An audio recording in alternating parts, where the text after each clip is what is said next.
All praises to the Most High God of Abraham, Isaac, and Jacob, and peace to everyone joining me on this program. This is the Founder of Israel's Bible Studies program, and as always, it's an honor for me to stand before you on the Lord's holy Sabbath day.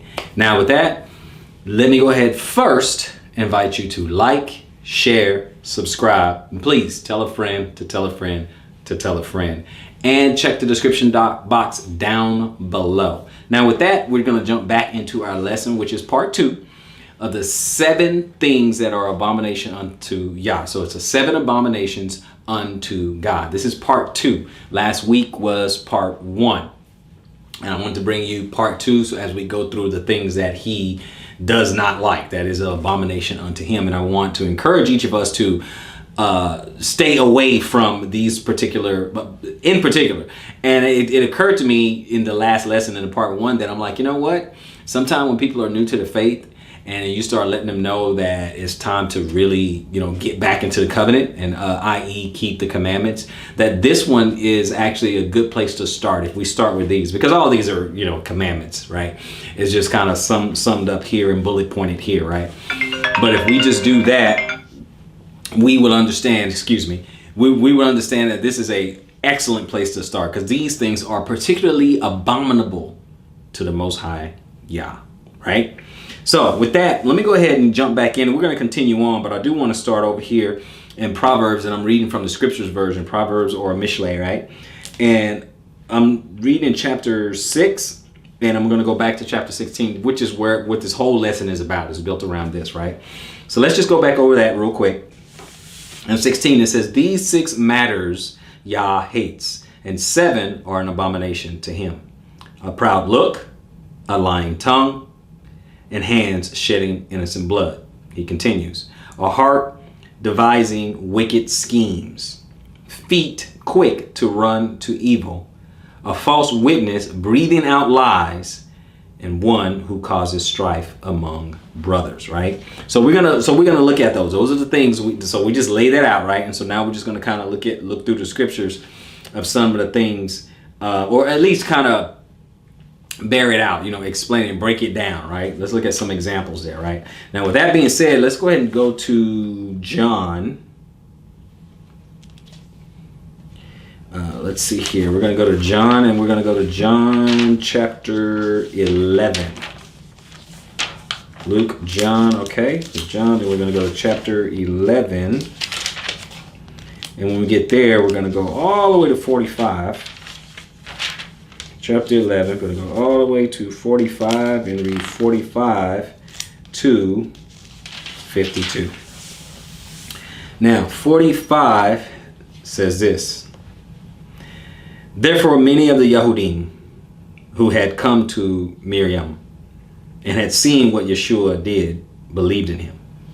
But some of them went away to the Pharisees and told them what Yeshua did. So the chief priests and the Pharisees gathered a council and said, 'What shall we do? Because this man does many signs. And if we let him alone like this, they all shall believe in him, and the Romans shall come and take away from us both our place and nation.' And one of them, Caiaphas, being high priest that year, said to them, you know not, neither do you consider that it is better for us one man die for the people than that the entire nation should perish. But he did not say this from himself, but being high priest that year, he prophesied that Yeshua was about to die for the nation." Let me read 52 as well. "And none for the nation only, and not for the nation only, but to gather together into one the children of Elohim who were scattered abroad." Okay. So we know this is what's about to happen, that the Yeshua, Hamashiach, is about to be obviously sacrificed for the sins of the world, sins of the people, sins for his nation, sins for the Yahudim. In one of the ways that he's set up, besides, being betrayed by, Judas, is people coming to bear false witness against him. One of the 7 abominations. You didn't see anything. You don't know anything. He did nothing wrong. And yet there's going to be a couple of people who say, yeah, I saw him do this, and just lie. One of the 7 abominations. This is one of the things that we need to stay away from. Okay?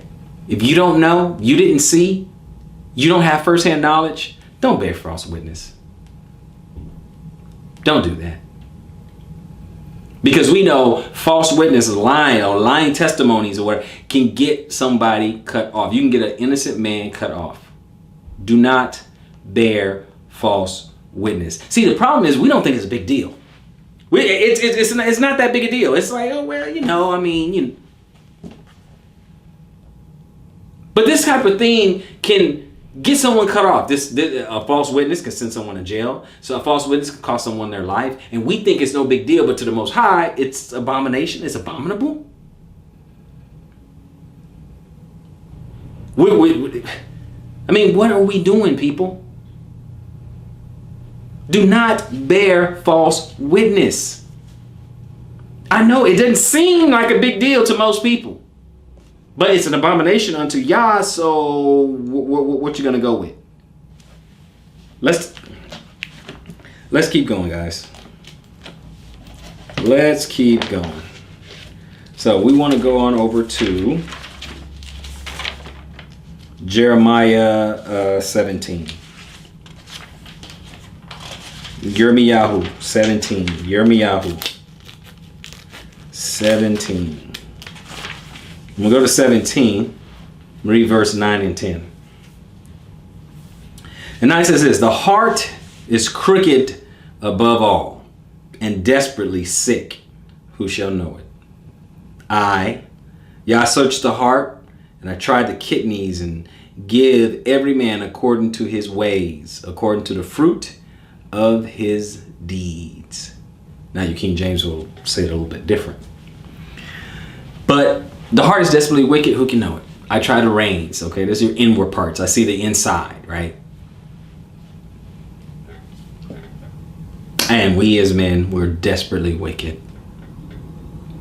We run to carnal devices. We run to carnal schemes. We lie. We scheme. We bear false witness. Talking about us as men. It's in our very nature. He says he looks right into our nature. He's going to give to us according to our deeds. He's going to give to us according to what we do.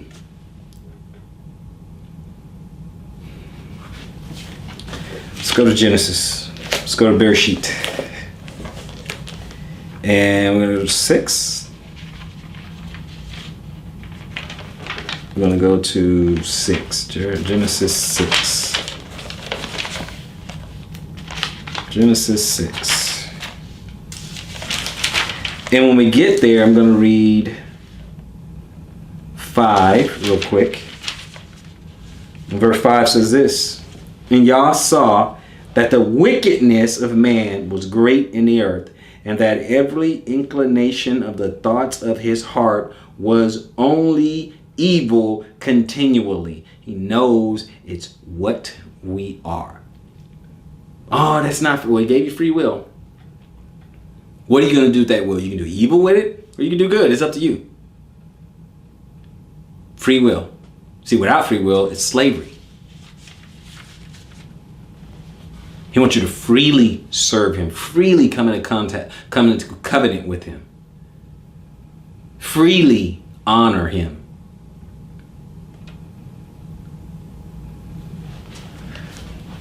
Chapter 8, we're going to read start at verse 20 to 22. And Noah built a slaughter place to Yah, and took of every clean beast and of every clean bird, and offered ascending offerings as on the slaughter place. And Yah smelled a soothing fragrance, and Yah said in his heart, never again shall I curse the ground because of man, although the inclination of a man's heart is evil from his youth, and never again strike all living creatures as I have done, as long as the earth remains, seed time and harvest, and cold and heat, and summer and winter, and day and night shall not cease, as long as the earth is here. But he said again, man's heart is evil. And I think some of us, if we're honest with ourselves in our quiet moments, we're in our homes and we're in our quiet moments, we can kind of think and we can reflect and we can see the times when we're fighting back an evil thought. We're fighting back a sin when it's right at the door. We're saying, no, why am I even thinking this? Right? Why am I even considering this? Let me perish the thought, so to speak, right?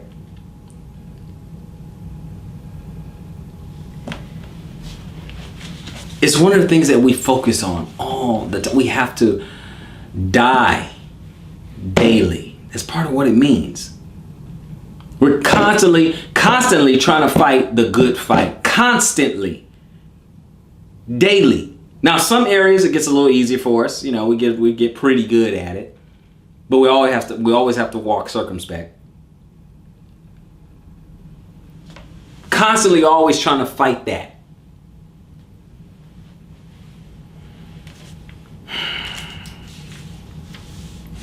Let us continue. We're going to go over to 2 Chronicles, guys.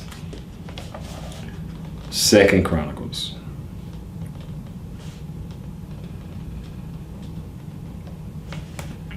All right, let me find Chronicles, and when we get there, we're going to go to chapter 12. Let me go ahead and grab my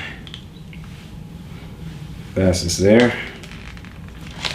So meet me over in 2 Chronicles.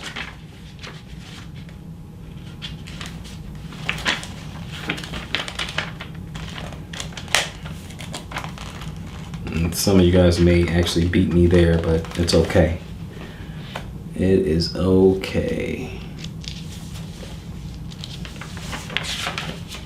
And we're going to go to chapter 12. So I am in 2 Chronicles. I'm at 12. We're going to read 5 through 14. Okay. Debri ha Yahim bet. Okay. 2 Chronicles. Let's see, 12, 5 through 14. Verse 5 says this. Shemaiah the prophet came to Rehoboam, the rulers of Yehuda, who had been gathered in Jerusalem because of Shishak, and said to them, Thus says Yah, ye have forsaken me, and therefore I also have left you in the hands of Shishak. Then the rulers of Israel and the sovereign humbled themselves, and they said, Yah is righteous. And when Yah saw that they humbled themselves, the word of Yah came to Shemaiah, saying, They have humbled themselves.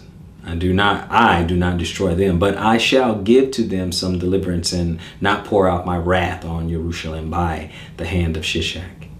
But they are to become his servants, so that they know my service and the service of the reigns of the land. And Shishak, sovereign of Mitzrayim, came up against Jerusalem and took away the treasures of the house of Yah and the treasures of the sovereign's house. He took all. He also took the gold shields which Shalomo had made. And sovereign Rehoboam made bronze shields to replace them and committed them into the hands of the chiefs of the guards who guarded the entrance of the sovereign's house. And it came to be, whenever the sovereign went into the house of Yah, the guard would go and bring them out. Then they would take them back into the guard room. 12. And when he humbled himself, the wrath of Yah turned from him, so as not to destroy him completely, and matters also went well in Yehuda. So sovereign Rehoboam strengthened himself in Jerusalem and reigned.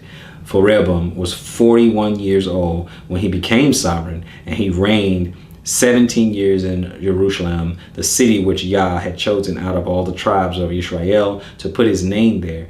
And his mother's name was Naamah, the Ammonite. And he did evil because he did not prepare his heart to seek Yah. Okay, so things turn. If you look at the reign of kings, right, after Solomon, because with Solomon, he had all 12 tribes. And of course, it started getting, after that, after his death, it started getting broken up. You have the northern tribe, the southern tribe. And then you have some kings, you have a righteous king, a wicked king, a righteous king, a wicked. You just go back and forth. There's different kings, righteous, good, stuff like that. They did not seek Yah, the evil ones, that is. But the ones, that were evil and they get puffed up, right? Then the Most High allowed them to get overthrown. He let the enemies prevail over them. Okay, that's why part of the nation went into captivity, while the other part wasn't quite in captivity and stuff. It's just, you follow Yah, you'll have some deliverance. You don't, hey, you get what's coming to you. And so when they're up and they're proud, they have this haughty look. He don't like a proud look. He shows them, hey, look. You're reigning and ruling because of me. You are reigning and ruling. You are a king because I say so. Because thus says Yah. Because of me. And then they get proud. They get puffed up. Did not Nebuchadnezzar do the same thing? Got too proud. Oh, I look at all this that I've done, and then that's when the Most High said, I'm the one who set up kings and bring down kings. I do that. But the day when you say it's all about you, that's when you're gonna be like an animal and you're gonna eat grass like like an ox. And that happened. He didn't like the proud. They exalt themselves. Pharaoh exalted themselves, got humbled. Nebuchadnezzar exalt themselves, got humble. Some of the kings in Israel, they exalt themselves, proud look, got humble. These should all serve as cautionary tales for us. We can get proud. We can lie. We can bear false witness. We can have a proud look. We can have all those things. And if we're not struck down immediately, we think we got away with it. But we're not going to get away with it. Let's continue. Proverbs or Mishle? Proverbs, Mishle. And we're going to 12. Proverbs 12. And I'm going to read verse 20. Deceit is in the heart of those who plot evil, but counselors of peace have joy. Deceit is in the heart of those who plot evil. What did he say in 6 and 16? The evil schemes. That's a lot of people think that way. They wake up thinking of plotting, ready to destroy somebody, ready to do evil. Go to bed at night thinking about that. Wake up in the morning thinking about that. Desperately wicked. Don't think anything good. It's really sad. It's really, really sad. It's sad commentary on a state of man. It's sad commentary on us that we focus on those things. That all we want is harm on others. All we want to do is take someone down. Absolutely incredible. Yeshayahu or Isaiah 59.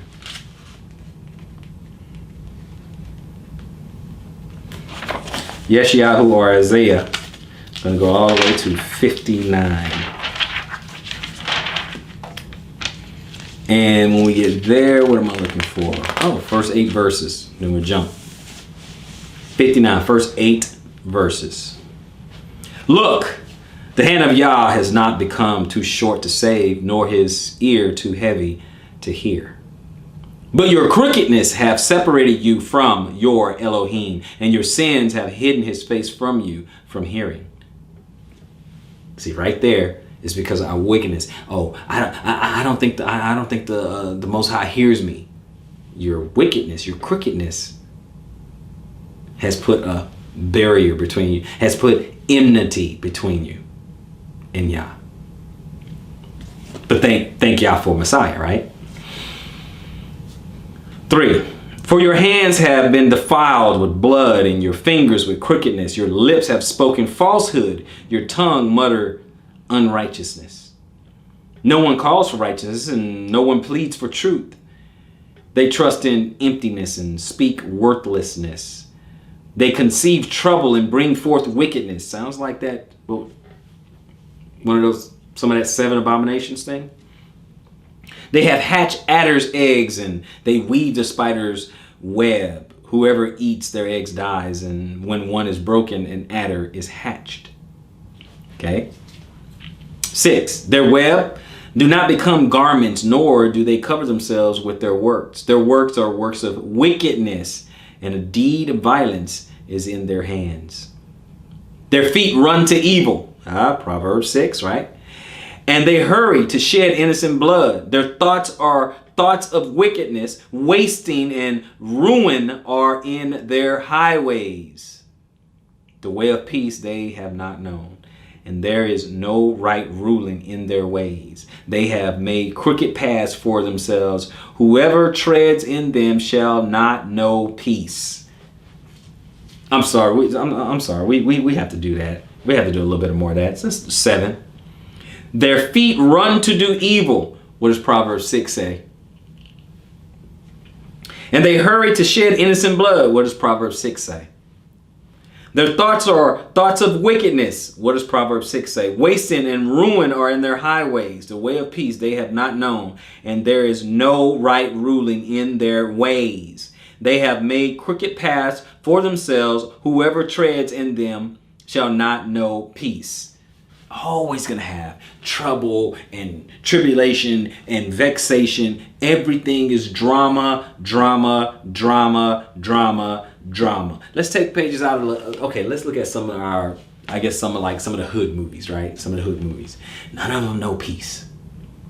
It's always drama of some sort. Never no peace. No rest. No rest for the wicked.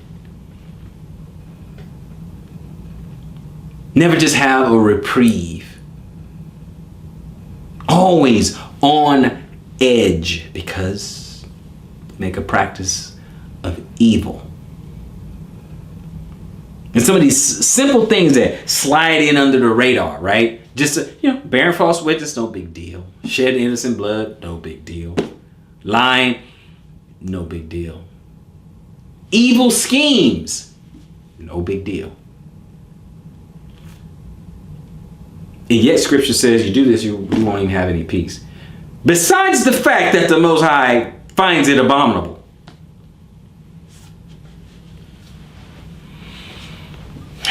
We're going to drop down to 12. We're going to read 12 through 15. 12 says this.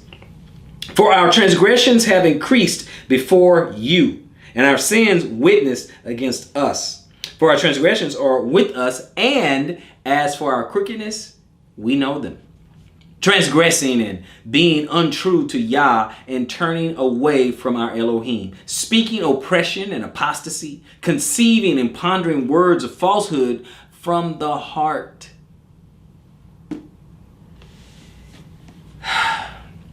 And right ruling is driven back, and righteousness stands far off. For truth has fallen in the street, and right is unable to enter. See, can't get right. 15. And the truth is lacking, and whoever turns away from evil makes himself a prey. Yeah. Some people know that makes sense. Well, actually it does. Because when you start to turn away from evil, you start to try to walk in righteousness and be holy and be set apart, people hate you for it. And right ruling is driven back, and righteousness stands far off. For truth has fallen in the street, and right is unable to enter. And the truth is lacking, and whoever turns away from evil makes himself a prey. You are a target. And Yah saw, and it displeased him, that there was no right ruling.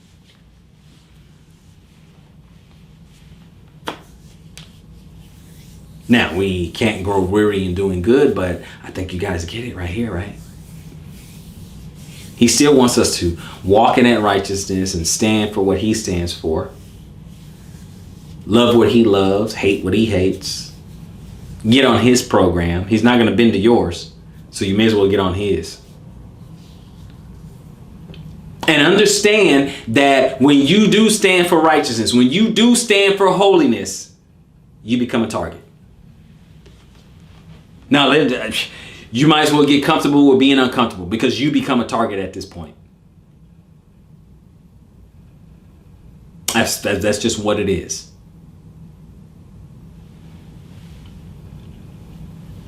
So let's just keep that in mind, brothers and sisters. But at all costs, try to avoid these abominations. Try to avoid this. Let's continue. We're going to go over to Romans. We're going to go on over to Romans. And when we get there, we're going to go to chapter 3. Let's start at verse 10 through 18. 10 reads this way. As it has been written, there is none righteous, no, not one. There's no one who is understanding. There is none who is seeking Elohim. They all have turned aside. They have together become worthless. There is none who does good. No, not one. Their throat is an open tomb. With their tongues they have deceived. The poison of adders is under their lips, whose mouth is filled with cursing and bitterness. Their feet are swift to shed blood. Mishle. Ruin and wretchedness are in their ways, and the way of peace they have not known. There is no fear of Elohim before their eyes. They're referencing, he's referencing a couple of things.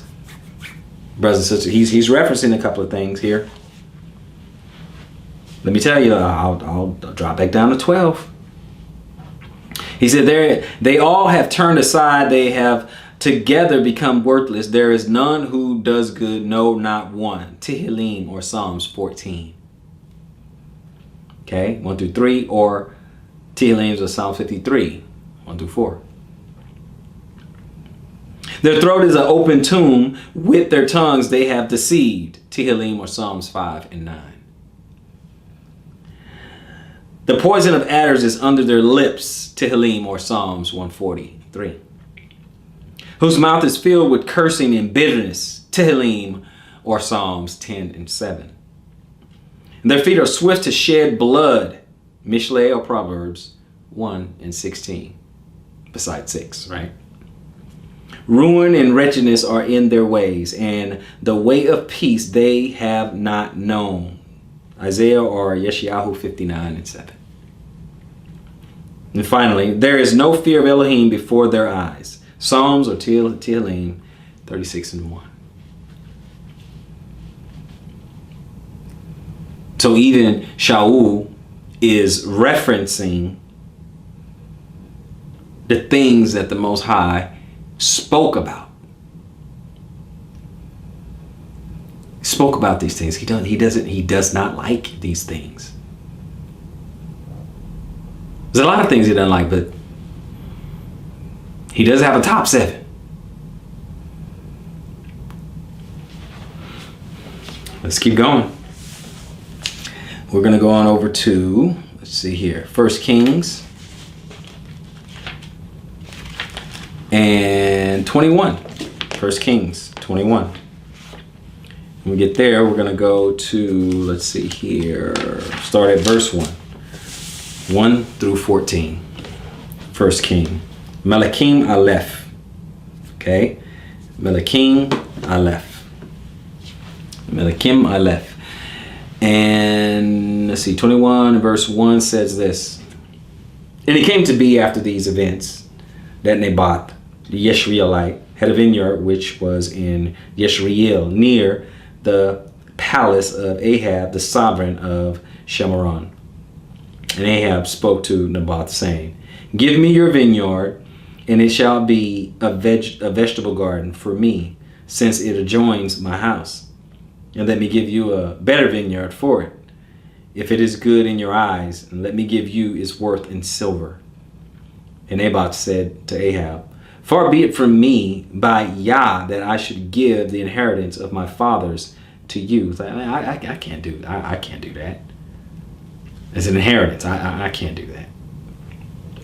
All right. And Ahab went into his house, embittered because of the word which Naboth the Jezreelite had spoken to him when he said, I do not give you the inheritance of my fathers. And he lay down on his bed and turned away his face and did not eat food. And Jezebel, his wife, came to him and said to him, why is your spirit so embittered that you are not eating food? And he said unto her, because I spoke to Naboth the Jezreelite, and said to him, give me your vineyard for silver, or if you prefer, I'll give you another vineyard for it. But he answered, I do not give you my vineyard. Right? Didn't even tell her the whole story. This is just prime simp right here. Didn't even give, he's just whining, just crybaby right here. So anyway, he said, well, he won't give it to me. So. And he said unto, let's see here, 7. So Jezebel, his wife, said unto him, do you now rule over Israel? Rise up, eat food, and let your heart be glad. Let me give you the vineyard of Naboth the Jezreelite. Then she wrote letters in Ahab's name and sealed them with his seal, and sent the letters to the elders of the nobles who were dwelling in the city with Naboth.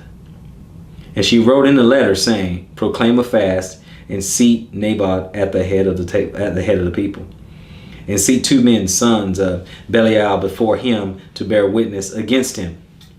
Bear the false witness? To bear witness against him, saying, you have blasphemed Elohim and the sovereign. Then you shall take him out and stone him to death.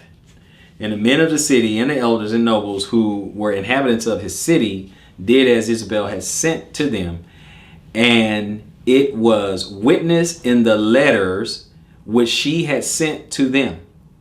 They proclaimed a fast and seated Naboth at the head of the people. And the men, sons of Belial, came in and sat before him. And the men of Belial witnessed against Naboth in the presence of the people, saying, Naboth has blasphemed Elohim and the sovereign. So they took him outside in the city and stoned him with stones, and he died.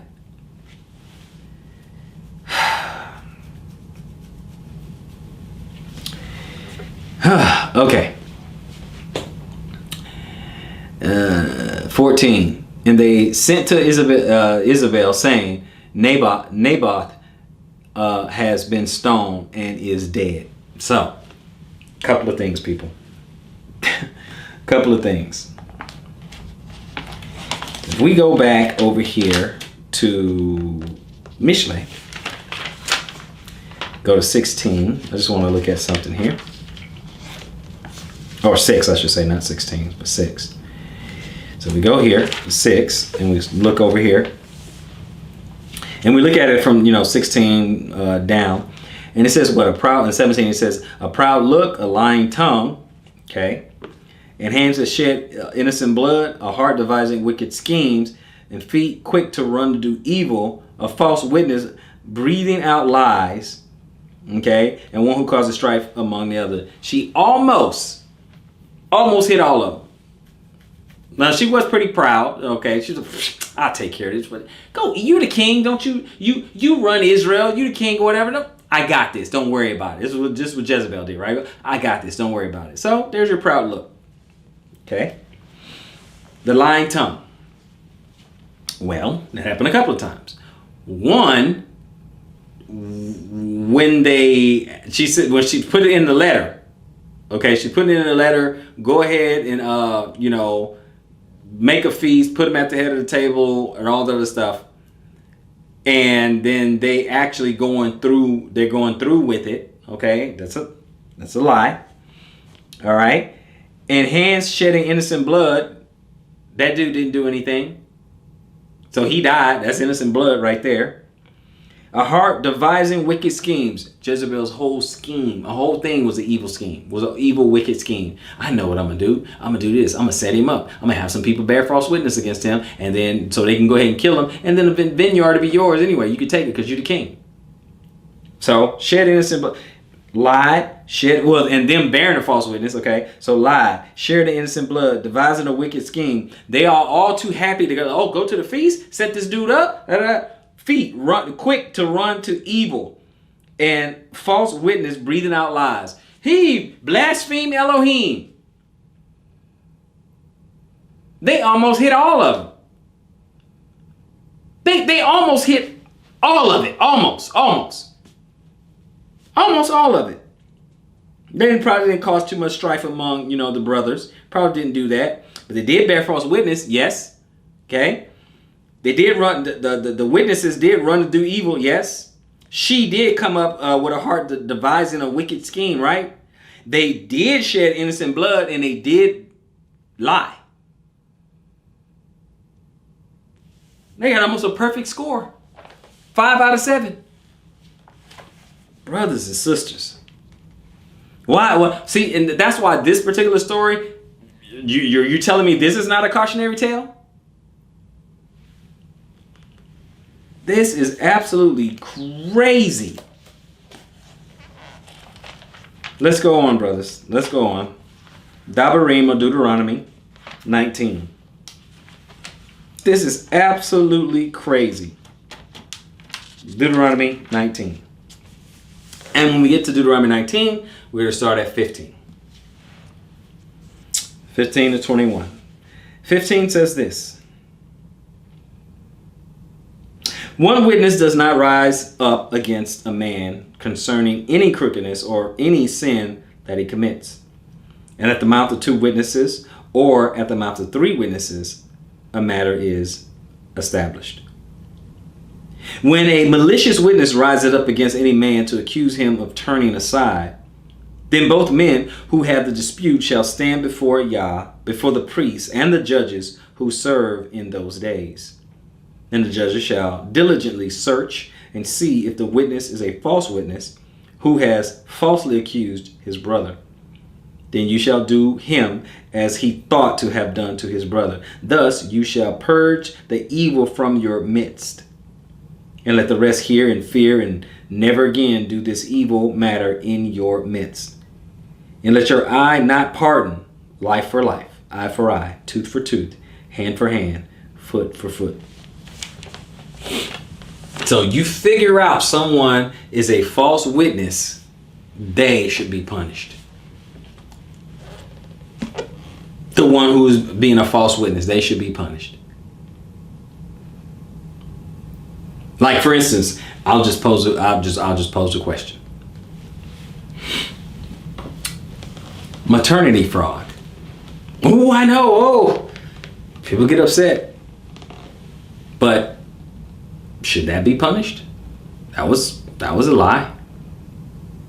I'm just throwing something out there. I'm just asking. Is false accusers? I mean, according to the Bible, should they be punished? I'm just asking. I'll let you guys mention it in the comments. You guys work it out in the comments. Let me know. Let me know. Should false witnesses, once they find out that it was false and it was a lie, should they be punished?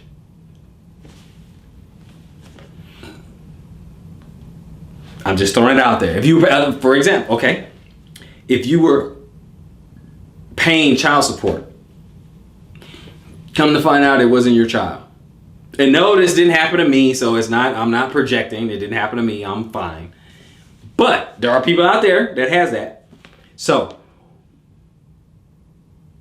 should the person who bared that false witness, should they have to pay? Should there be a punishment there? Just comment down below. I'm just curious. I'm just curious what you guys say, okay? I'm just curious. We can move on. I'm just curious, okay? Let's go to Matthew, or Mattiyahu 26. Matthew 26. And when I get to 26, I'm going to read 57 to 62. 57 to 62. 57 reads this way. And those who have seized Yeshua led him away to Caiaphas, the high priest, where the scribes and elders were gathered together. But Kepha followed him at a distance to the courtyard of the high priest, and he went in and sat with the servants to see the end. And the chief priests and the elders and all the council were seeking false witness against Yeshua to put him to death. You guys got it? But found none. Although many false witnesses came forward, they found none. But at last 2 false witnesses came forward and said, this one said, I am able to destroy the dwelling place of Elohim and to build it in 3 days. And the high priest stood up and said to him, have you no answer to make? What do these witness against you? Do you have anything to say for yourself? 2 false witnesses come up and say, hey, he said this. He said that. Now, being the readers, we know what he really meant. He wasn't really talking about the building place. So they are false. They are lying because he's not really talking about the temple. He's talking about his body. But again, false witnesses.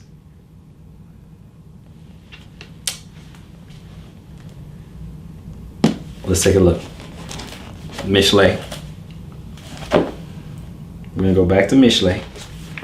We go to 6.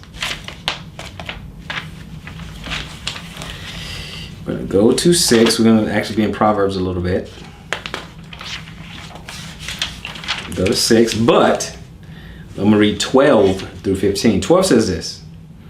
A man Belial, a wicked man, walks with a perverse mouth, winks with his eyes, shuffles his feet, points with his finger. Perverseness is in his heart, plotting evil at all times. He sends out strife. Therefore, his calamity comes suddenly, instantly. He is broken, and there is no healing. Instantly, he is broken. I mean, he's not long for this world. He's going to get what's coming to him. This is why I teach lessons like this, because I want us to be able to take these nuggets, right, and apply it in our own lives and say, at least be conscious, be cognizant, and say, you know what? I'm going to learn from this. You know what? I don't want to be like that. I'm going to be careful how I walk, careful what I do. This is why I want to point out these little things, these things that may seem infinitesimal, may seem inconsequential. The things we don't talk about a lot. Well, we talk about, dietary law and Sabbath and thou shalt not murder. We talk about all that. But some of these other things that we neglect seems to carry a lot of weight.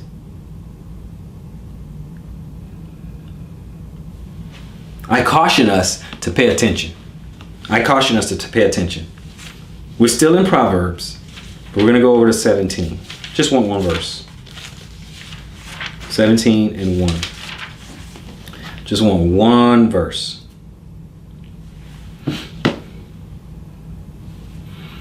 Seventeen one. Better is a dry piece of bread and rest with it than a house filled with slaughters of strife. So we're talking a little bit about the strife. Troublemakers causing trouble. Love discord. People who love to sow discord and then just sit back and watch the fireworks. Some people thrive off that.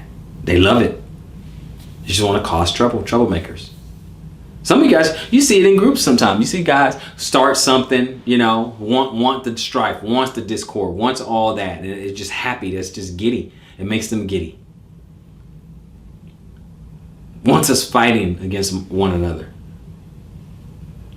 When you see some of us, Israel, when you see some of us, whether it be on social media or news or some clip or YouTube or something like that, and we are doing the most, that some people who watch that like it, they're actually happy. Did you know some people are actually satisfied with that? Some of our own ilk and some not.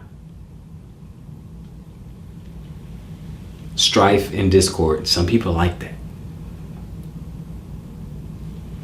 Let's continue.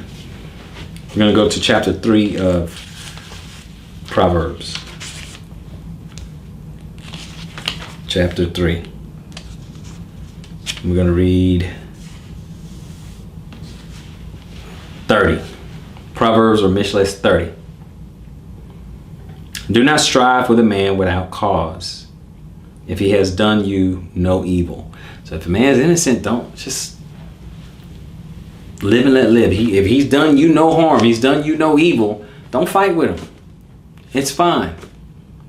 It's like, hey, what do you think about this? Or what do you think about this person? Well, I got no beef with him, so I'm good. It's just that simple. We don't have to go around looking for trouble. Don't worry, trouble will find you. You don't have to look. Trouble will find you soon enough. Don't be so quick to strive.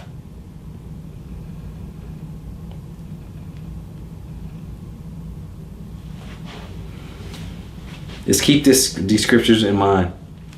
Do not strive with a man without cause, if he has done you no evil. If he has done you no evil. Let's go to Galatians. Okay.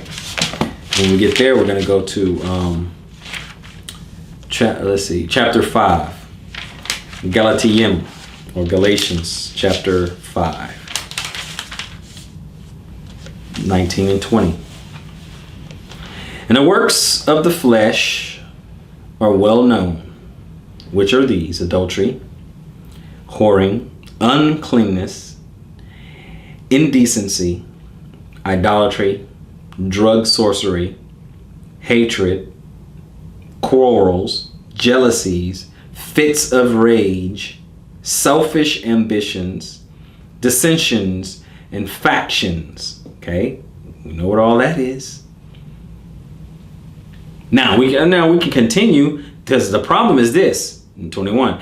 Envy, murders, drunkenness, wild parties, and the like, of which I forewarn you, even as I also said before, that those who practice such as these shall not inherit the reign of Elohim. I hope that wakes you up. I hope that gets your attention. You'll be like, wait a minute. So if I do these things, I don't get in. Correct. You don't get in. That's what that means. If you practice these things, you don't get in. And I say it just like that, just as plain as that, so you can grab the gravity of the situation. I want you to get the gravitas. It's that serious. You and I, if we do these things, we don't get in. So, for clarity, I want you guys to write it down.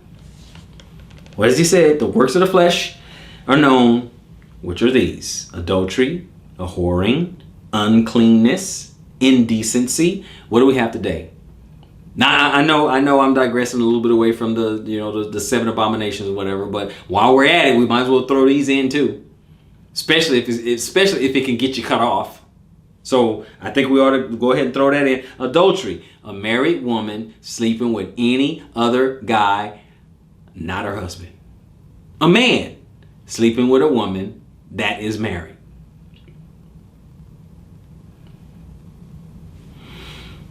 Okay. A whoring. Okay, something like prostitution, right? For you, just give an example, right? Just running around, just bed hopping, right? So that's a problem. Uncleanness. Go back to the Torah so you can see uncleanness, because some of that is indecency. And the next one is indecency. What do we see now? Television, social media, commercials, movies, stuff like that. Do we see any indecency? Do we see that? See, these type of things can get you cut off. Indecency. Idolatry. Do we see that? We see it all the time. We see it more at certain times of year, right? Idolatry. Drug sorcery. Need I say no? Need I say more? Isn't that celebrated?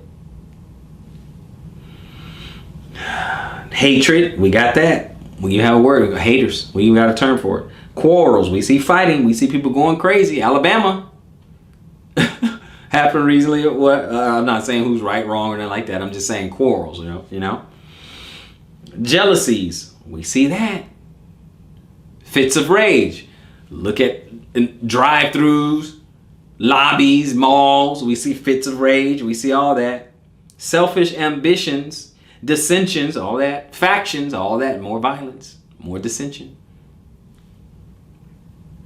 Then, of course, envy, murders. We see that. Drunkenness. Wild party. We see all that. What is it? Mocha Fest. Kappa, Mocha, Mardi Gras, on. I mean, what are we doing? What do you want me to say? What do you want me to say? All these things. Who practice such as these shall not inherit the reign of Elohim. Don't get mad at me. I don't know what else to tell you. Don't get mad at me. Let's continue. Let's go to Yahakab James. Yahakab James 3, chapter 3. We're going to do 13. We'll start at 13. We'll finish at 18. 13 says this. My brothers, is a fig tree able to bear olives, or a grapevine figs? So neither is a fountain able to make salt and sweet water. Who is wise and understanding among you? Let him show by his good behavior his works in meekness of wisdom. But if you have bitter jealousy and self-seeking in your hearts, do not boast against and lie against the truth. This is not wisdom coming down from above, but it is earthly, unspiritual, demonic. For where jealousy and self-seeking are, there is confusion in every foul deed. But the wisdom from above is first clean, then peaceable, gentle, ready to obey, filled with compassion and good fruits, without partiality and without hypocrisy. And the fruit of righteousness is sown in peace by those who make peace. It's trying to give us an idea of how to live, right? How we turn from those things. I'm giving you a contrast. Giving you a contrast there. Brothers and sisters,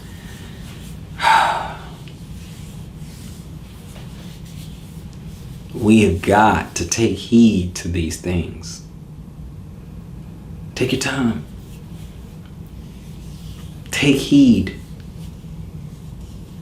Because what it tells me, I don't know what it tells you, but what it tells me is that there's a particular type of person, a particular type of character that the Most High and Yeshua HaMashiach wants in the kingdom with them. Because this life, brothers and sisters, is all about character development. What type of person are you going to be into the kingdom? Look at the type of character that he's railing against. Look at all the things, when you're selfish and you're prideful and you want to seek after, you want to run to do evil. You want to bear false witness. You want to shed innocent blood.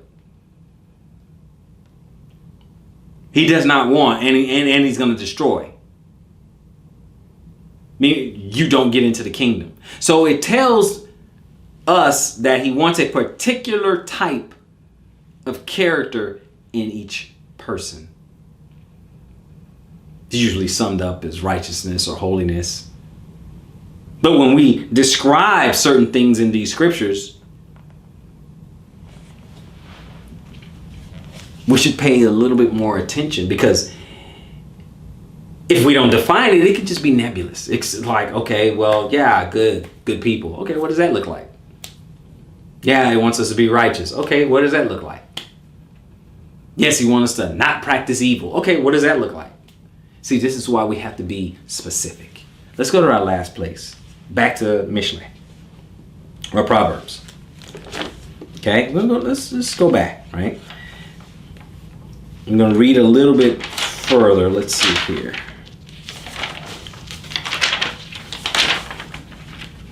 Six 16, but we're going to read a little further. We're going to go to 6.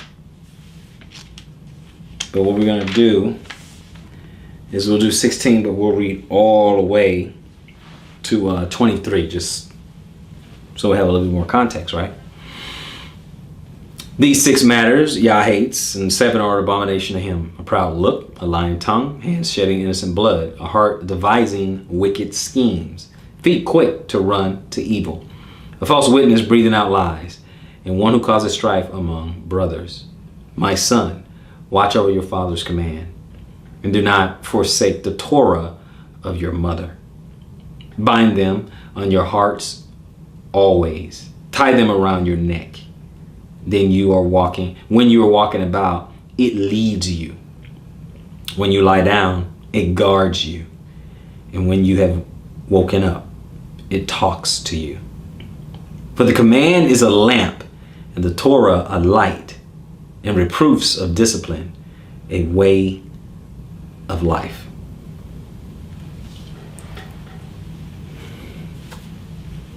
Telling us exactly how we should live. Exactly how we should live.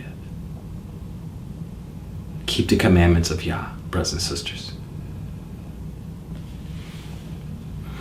Stay away from those things that are particularly abominable, and then keep pressing towards the mark. This has been part 2 of 7 abominations unto Yah. I hope, I pray that someone has been edified by this particular lesson.